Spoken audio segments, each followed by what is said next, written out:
Hey authors, not to freak you out, but what if that bad thing comes to pass? Could you be okay anyway? I'm Claire Taylor, and I'm going to prove to you that no matter what happens, you can continue to be a writer.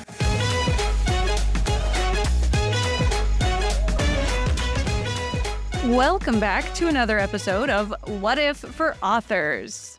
I'm glad you're here. My name is Claire Taylor, and I'm an Enneagram certified coach for authors, as well as a humor and mystery writer. You can check out my latest book, Sustain Your Author Career, by going to ffs.media/sustain. Today, we get to talk about a unique fear of authors that most people in society don't have to worry about. They get to live their entire lives working for a company or government agency, sheltered individually by the larger reputation. I'm talking, of course, about the threat of being review bombed. Like if someone leaves a poor review online for my husband's police department. First of all, that's kind of funny to leave a bad review for a police department. And you know there are going to be a lot of them. But it doesn't necessarily affect him personally if someone does that. And it doesn't affect his ability to do his job. It doesn't feel as personal. But negative reviews are a big thing for authors to contend with. It's sort of a fact of life that you will get poor reviews on your books. Now, that doesn't make it hurt any less when we happen to see them, but there's usually a whole host of authors ready to welcome you into the club of people who have endured that.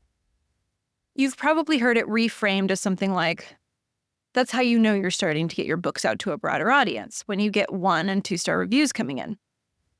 I think that's a fine way to spin it, especially if it keeps you from giving up.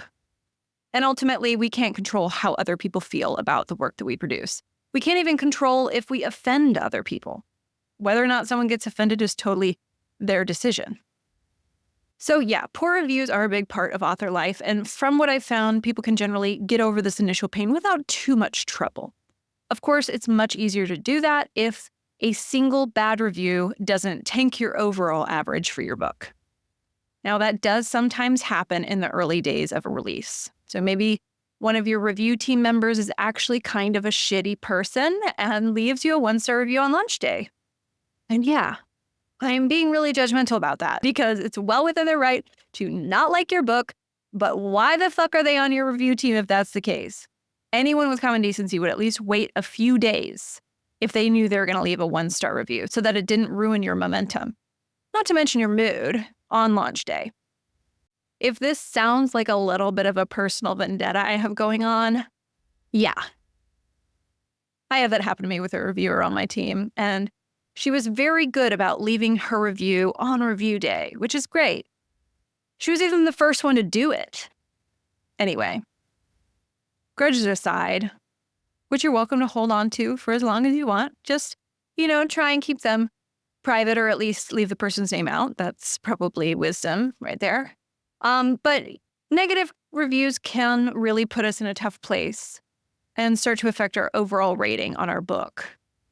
And when that happens as a result of some sort of orchestrated effort against you, that doesn't just suck. That really fucking sucks. So let's talk about what we can do to more consciously get through a situation like that. So we come out on the other side not feeling completely demolished. And so that we can make choices along the way that we feel good about. That's why today's episode asks the question, what if I get review bombed? For clarity's sake, a review bombing, as I'm describing it, is a coordinated effort to leave 1-star reviews on your book or proliferate nastiness about you in your book, generally on the internet. I've seen it happen. And it is a horror show of people's worst instincts parading as righteousness. Fortunately, it doesn't happen that much. Most authors will never experience a large-scale review bombing. So I do want to put that into perspective because it's not a super common thing.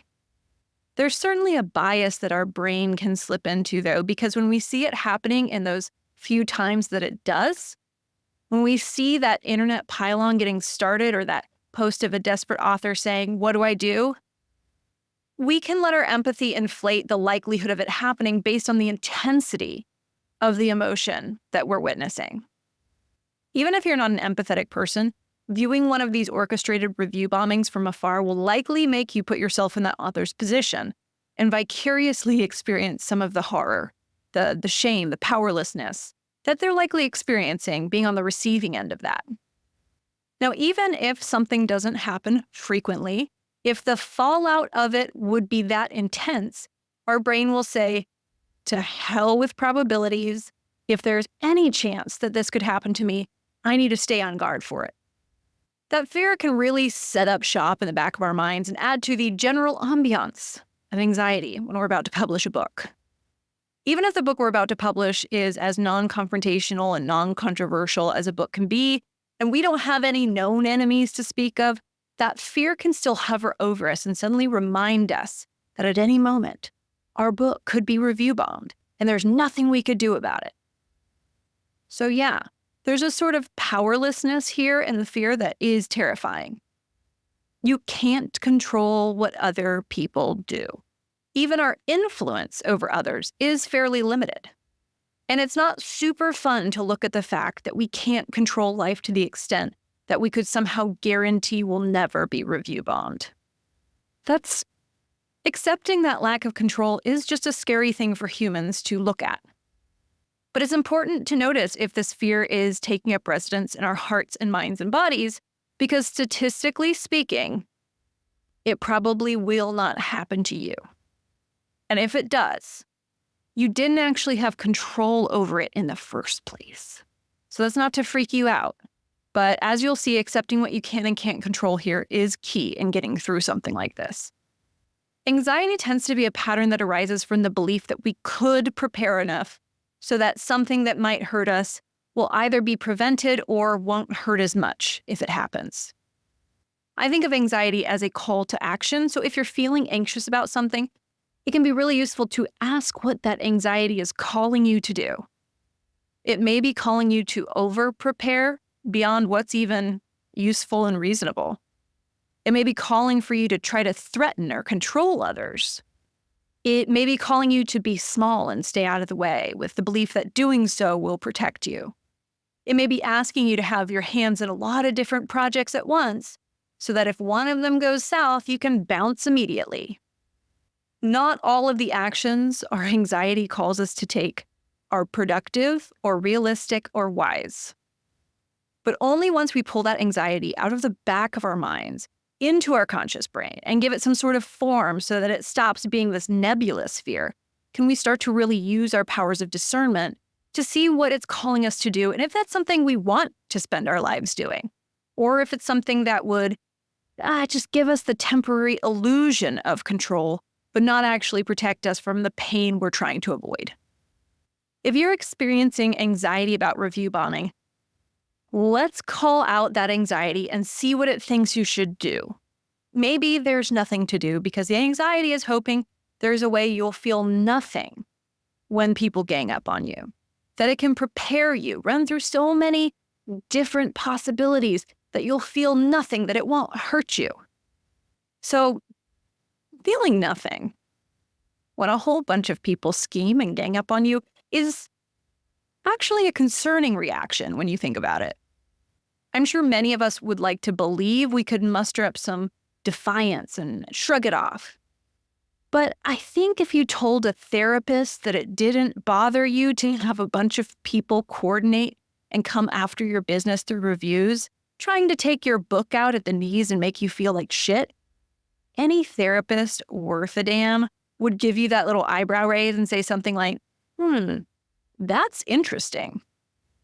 In other words, they would hope to God that you were bullshitting yourself rather than actually feeling nothing. Although if you did feel nothing in that situation, if it doesn't bother you at all to think about review bombing happening, they might hear a little cash register cha-ching in their head because there's clearly something going on there. So it's okay to admit that a review bombing would hurt. It would be really difficult. It would fucking suck. Your anxiety may run circles without end, hoping to find some way that it wouldn't hurt and suck, desperate for some possibility that you can position yourself such that the pain becomes an impossibility in your life. If you notice that that's happening, remind your anxiety that it's wasting its time and yours too. So instead, let's look at all the ways you can bounce back after a review bombing because there are a lot of them. I already know that you can survive things that hurt and fucking suck. You're an author, and no author gets to where they are without having gone through some painful things and some situations that were extremely triggering and fucking sucked.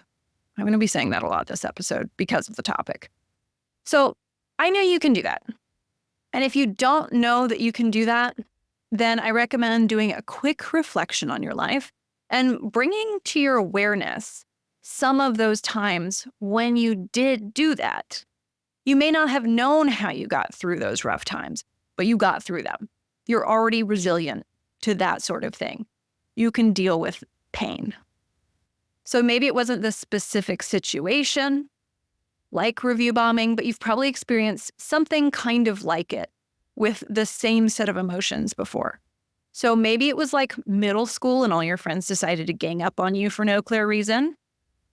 Maybe they started a rumor about you and spread it around. Maybe someone led a campaign against you earlier in your work career that just really blindsided you and was completely made up. Or maybe it wasn't made up. Maybe there was something to it. It doesn't matter either way, it hurts. So it's probably painful just to look back on those moments.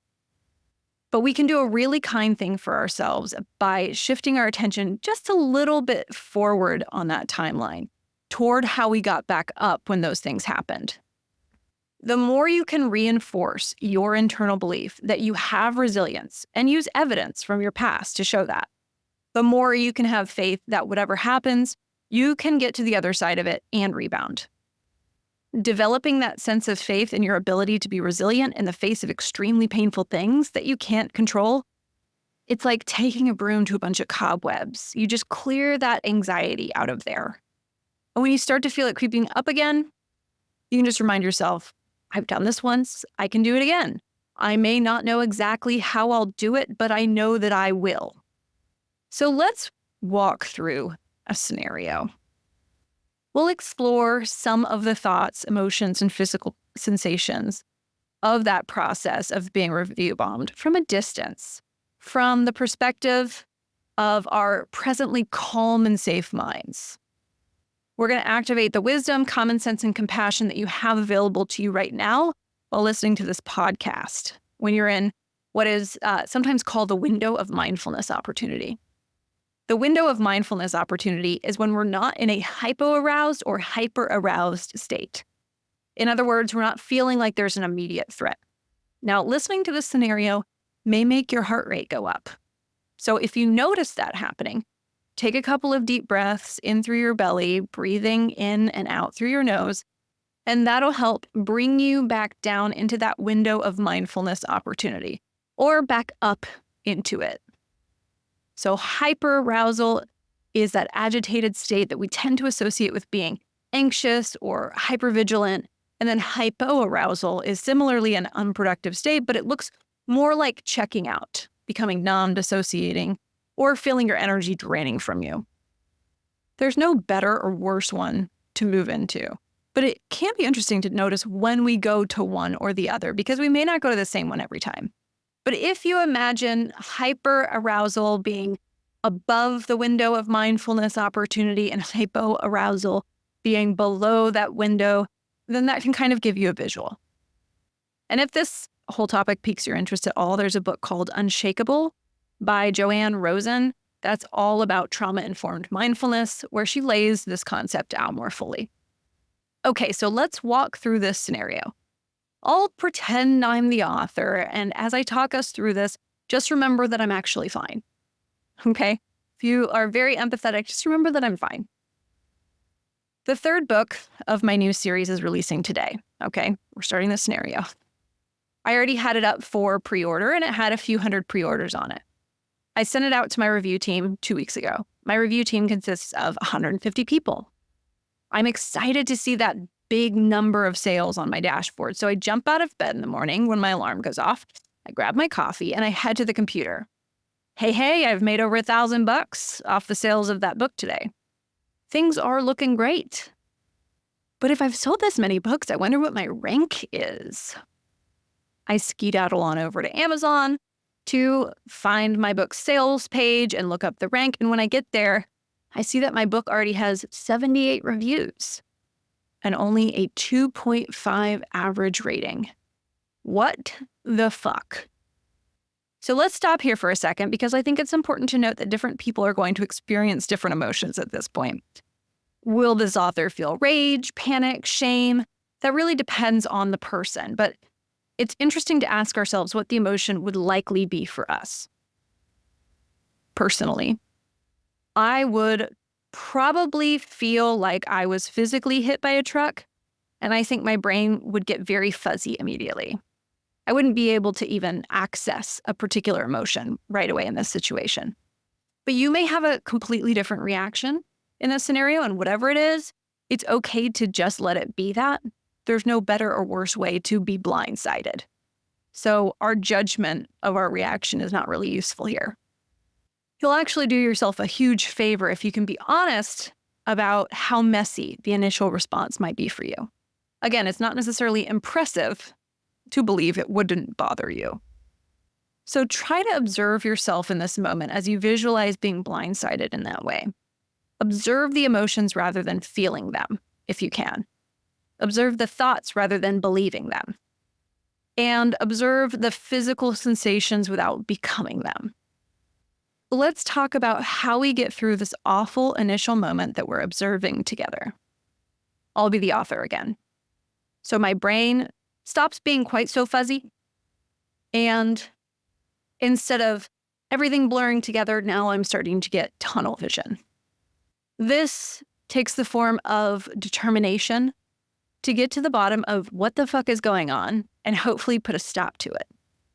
Could I actually put a stop to it? Probably not. But I tend to default into a fight response when I'm in a hyper-aroused state. So this is just a little me dropping in here.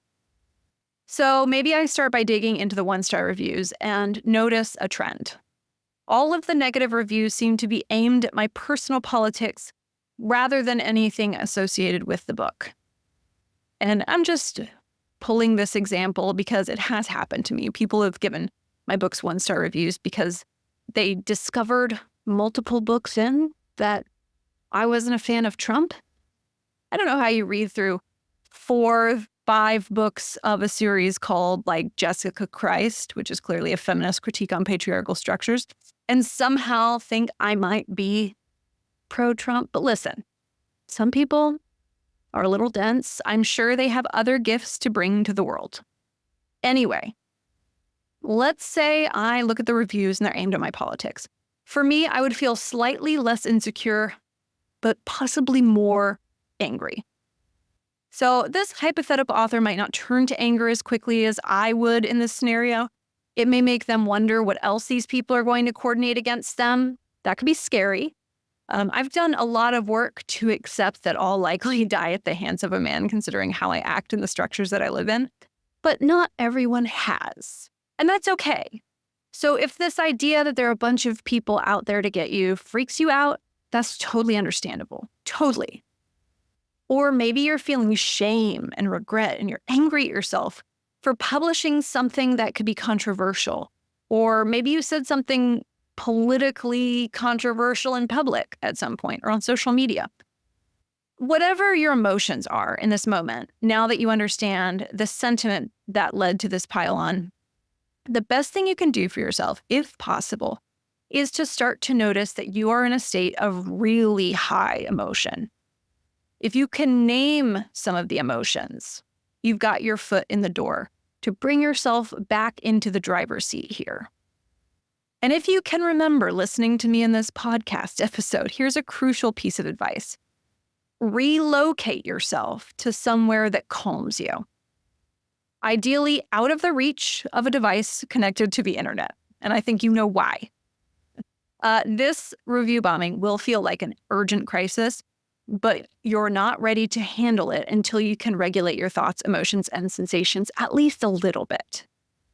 So your calm place might be your bed with the lights off and some soft music playing. It may be sitting on your back patio or going for a walk in nature. It may be a coffee shop where you know the baristas. It may be a little corner of your apartment that you've dedicated as like a prayer or meditation space. But use this opportunity of listening to the podcast right now as a moment to think about where your peaceful space is. you're gonna be able to think about the situation more clearly now, right? The possibility of a review bombing is going to move through you with much more clarity now because you are in the window of mindfulness opportunity in this moment. So find that peaceful place. Figure out what it is. Take a moment, pause this if you need, and determine where your peaceful space is. Hell, your peaceful space could be your car or in the shower. Whatever it is, it's fine as long as it's a place where you have a pattern established of getting yourself into a peaceful and centered state. If you don't have that space yet, or you can't figure it out, or I don't know, I don't really have it, your homework from this episode is to create it. No excuses. Like, find a good tree to sit under, if nothing else, but figure out what that space is. Now, the Buddhist approach is to create that peaceful space inside of you so that it's available to you wherever you go. You can close your eyes and see it there and visit it as needed. I think that's a great goal and all, but I'm going to be realistic and just say that you'll do yourself a huge favor if you start with a tangible, peaceful space that you can physically relocate to. It's easier, and it might be enough to get you started in this regulation. So once you're in your peaceful space, I encourage you to start talking to the scared part of yourself. And when I say scared part, it may look angry, it may look panicky, it may look ashamed, but this is fear coming up. So talk to that part of yourself. Validate it. Yeah, this sucks. This is bad, right? Let it know you understand, because you do. It's you, right? Spoiler, it's you still. So remind yourself that this is the bad part. It's not forever. Right now, it hurts, but if you can remember that, it just hurts right now, you've tackled the sense of permanence that can add to our fear when something goes wrong. Telling ourselves this is the bad part is a proven method for lessening the tunnel vision we may feel. I found something somewhat similar in phrasing and identical to this idea and function in Buddhism, cognitive behavioral therapy or CBT, internal family systems therapy, and I use it myself. So this is a very useful tool to have in your author toolbox in case of emergency. I can't tell you how much relief I've experienced from just being able to pause and say, this is the bad part. It reminds me that this is only a part. It's not the whole. Life is not bad from here on out. My career is not bad from here on out. It's not ruined. This is just a painful moment. That also helps signal to me to start taking the steps I know to take during the bad part, the first of which is trying to self-regulate. If you find that you're in your peaceful place and you still can't bring yourself down and return to yourself, great news. You have the option of co-regulation. So co-regulation is reaching out to someone who cares about you and can remain in their window of mindfulness opportunity while you relate to them what happened and how you're feeling. Because we're social creatures, we're wired to sync with others. So our breathing and pulse will start to drop if the people we're around have a slower heart rate. But you want to find someone who's good at regulation. So some people are really not the person for this job, often because they care about you too much and take on some of the emotions you're feeling rather than receiving your emotions and helping to calm you. So figure out who your co-regulation people are. If you're having a hard time regulating your own emotions, your body, and your thoughts, then do yourself a favor and reach out to someone who can help you. Notice that at no point in this process did I recommend replying to the 1-star comments or jumping on social media to publicly regulate yourself. I think I explained pretty well in the episode on public shaming why that is not a good idea. So let me just say it here in case you didn't listen to that episode. If anything in your brain, heart, or body tells you to get online and post something on Twitter or Threads or Facebook or Tumblr or to your email list or on TikTok or Instagram about this review bombing, in as loving a way as possible, please tell that part of you to respectfully shut the fuck up. And this advice is not just for Enneagram 8s, but it's also definitely for Enneagram 8. If you find that you did post something in the initial minutes of that shock after discovering you'd been review bombed, that is okay. We're all good. We get to do things that may not be in our best interest from time to time. But as soon as you can, go delete that. It will not do the thing you think it will do. I repeat, posting on social media in the midst of a review bomb will not do the thing you think it will do. Now, once you feel more like yourself, which may take a while, and that's okay, it's time to start figuring out what is and is not within your control in this situation. We really want to focus our attention on what is within our control. So one thing that's within your control is not writing the book off as a loss. The thing about trolls is that they tend to lose interest fairly quickly. They may have shown up all at once, but over time, you can get the people who genuinely like your book to show up for you. A lot of the time, if you let your true fans know, hey, this thing happened to me and it sucks, but I think you'll understand why I would really appreciate a positive review from those who will love the book, people will show up for you. It may take some time, but you can absolutely recover from a review bomb.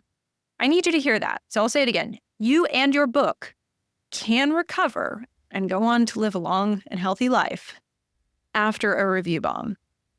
I've seen it happen. And the only time I haven't seen it happen is when the author gave up on marketing the book because they were discouraged.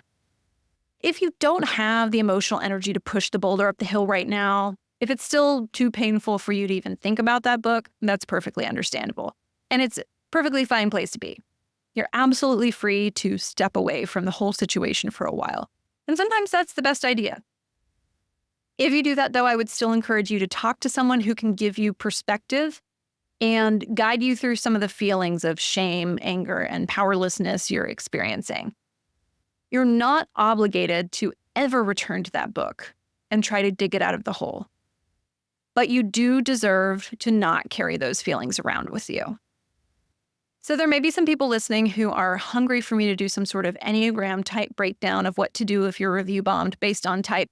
But I'll be honest, I think it's beyond the scope of standard type generalizations to address something that can be truly traumatic, like experiencing a pile-on in your reviews.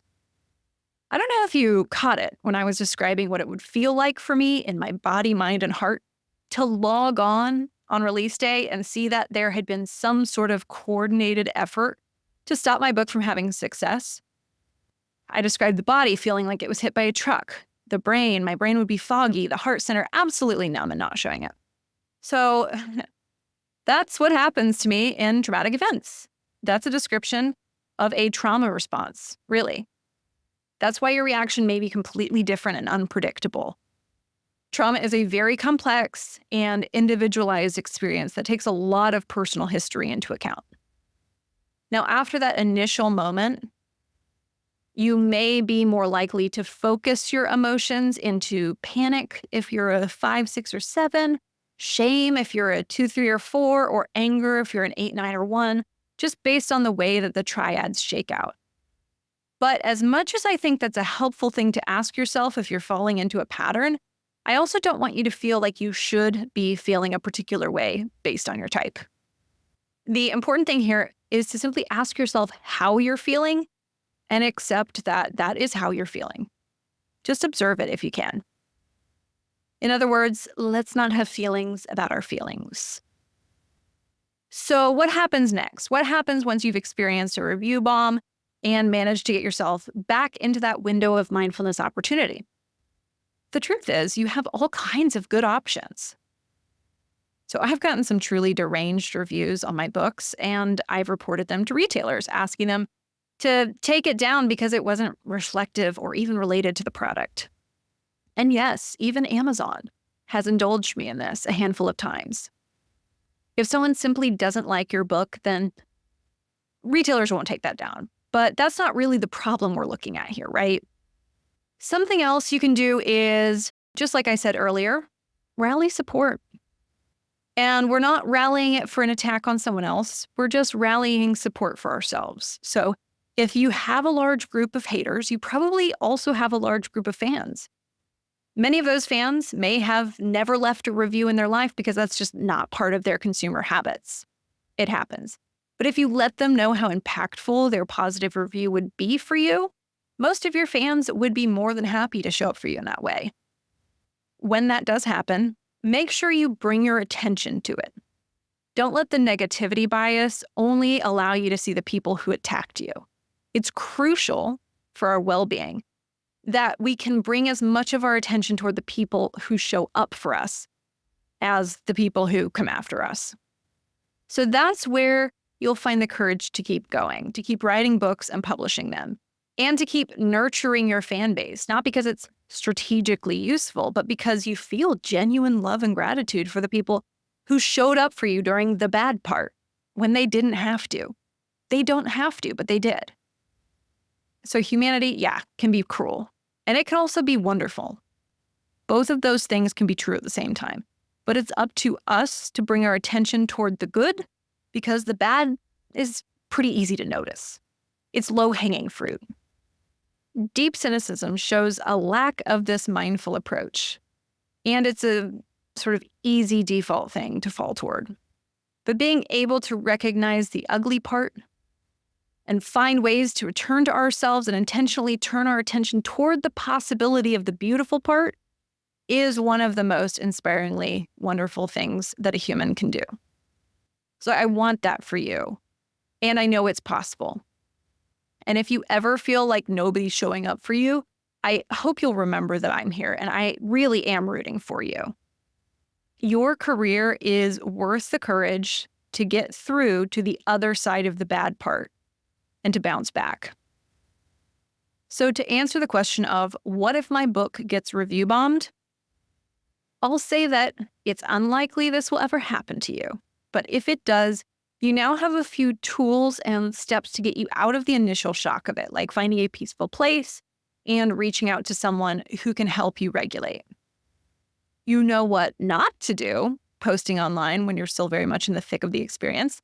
And hopefully you can carry with you the belief that it is possible to bounce back, that the bad part doesn't last forever, and that if you let people know how much you need them to show up for you, they will in whatever way they can. Your career will go on, and someday you may witness someone else going through the same thing, and you'll be able to reach out to them and let them know that this is just the bad part. But you're living proof that an author can get to the other side of it, even if it's messy and painful. That's it for this week's episode of What If for Authors. I encourage you to not immediately go to another podcast after this one ends, but instead give yourself maybe 30 seconds to take some deep breaths and remember that if you're an author, you are a person who's gotten through some hard shit and found a way to thrive on the other side of it. So that's awesome. Give yourself that recognition. I'm Claire Taylor, and thanks for listening to this episode. I hope you'll come back next time and feel free to share this episode with someone you think might benefit from it. Oh, and I would be remiss not to ask you to rate and review the podcast wherever you listen to it. Thank you and happy writing.